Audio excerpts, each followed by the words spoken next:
ओम नमो भगवते वासुदेवाय नमः। राधे राधे। आप सभी का अमृत गगन चैनल पर स्वागत है।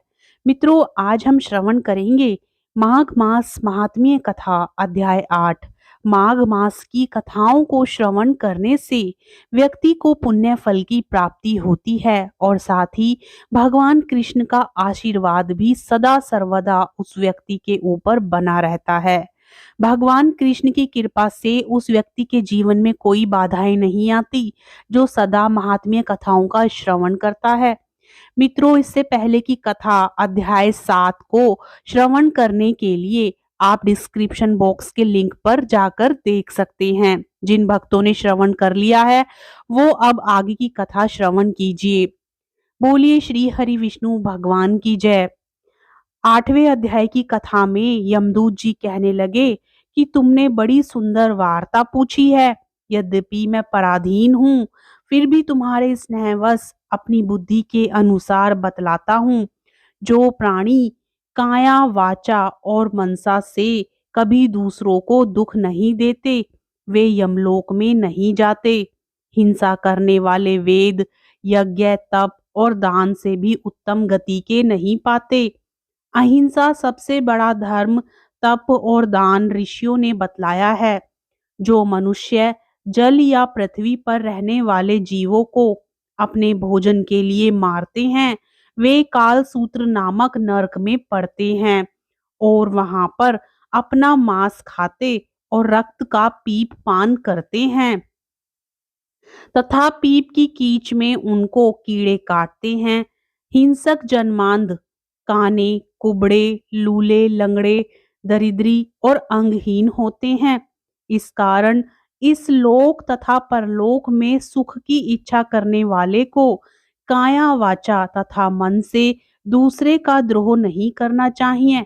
जो हिंसा नहीं करते उनको किसी प्रकार का भय नहीं होता। जिस तरह सीधी और टेढ़ी दोनों प्रकार की बहने वाली नदियां समुद्र में मिल जाती हैं, वैसे ही सब धर्म अहिंसा में प्रवेश कर जाते हैं। ब्रह्मचारी, गृहस्थ, वानप्रस्थी तथा यति सभी अपने अपने धर्म का पालन करने और जितेंद्रिय रहने से ब्रह्मलोक को प्राप्त करते हैं। जो जलाशय आदि बनाते हैं और सदैव पांचों यज्ञ करते हैं, वे यमपुरी में नहीं जाते। जो इंद्रियों के वशीभूत नहीं हैं, वेदवादी हैं और नित्य ही अग्नि का पूजन करते हैं, वे स्वर्ग को जाते हैं। युद्ध भूमि में जो शूरवीर मर जाते हैं, वे सूर्य लोक को प्राप्त होते हैं। जो स्त्री शरण में आए हुए तथा ब्राह्मण की रक्षा के लिए अपने प्राण देते हैं, वे कभी स्वर्ग से नहीं लौटते। जो मनुष्य लूले, लंगड़े, बाल, वृद्ध, अनाथ तथा गरीबों का पालन करते हैं, वे भी स्वर्ग में ही जाते हैं। जो मनुष्य गौओं के लिए पानी का आश्रय करते हैं तथा कुआं, तालाब और बावड़ी बनवाते हैं, वे सदैव स्वर्ग में निवास करते हैं। जैसे जैसे जीव इनमें पानी पीते हैं, वैसे ही उनका धर्म बढ़ता है। जल से ही मनुष्य के प्राण हैं, इसलिए जो प्याऊ आदि लगाते हैं, वे अक्षय स्वर्ग को प्राप्त होते हैं। बड़े बड़े यज्ञ भी वह फल नहीं देते जो अधिक छाया वाले वृक्ष मार्ग में लगाने से देते हैं। जो अच्छे फल और अच्छी छाया वाले मार्ग के वृक्षों को काटता है, वह नरकगामी होता है। तुलसी का वृक्ष लगाने वाला सब पापों से छूट जाता है। जिस घर में तुलसी वन है, वह घर तीर्थ समान है और उस घर में कभी यमदूत नहीं जाते। तुलसी की सुगंध से पितरों का चित्त आनंदित हो जाता है और वे विमान में बैठकर विष्णु लोक जाते हैं। नर्मदा नदी का दर्शन, गंगा का स्नान और तुलसी दल का स्पर्श, यह सब बराबर बराबर फल देने वाले हैं। हर एक द्वादशी को ब्रह्मा भी तुलसी का पूजन करते हैं। रत्न, सोना, फूल तथा मोती की माला के दान का इतना पुण्य नहीं जितना तुलसी की माला के दान का है।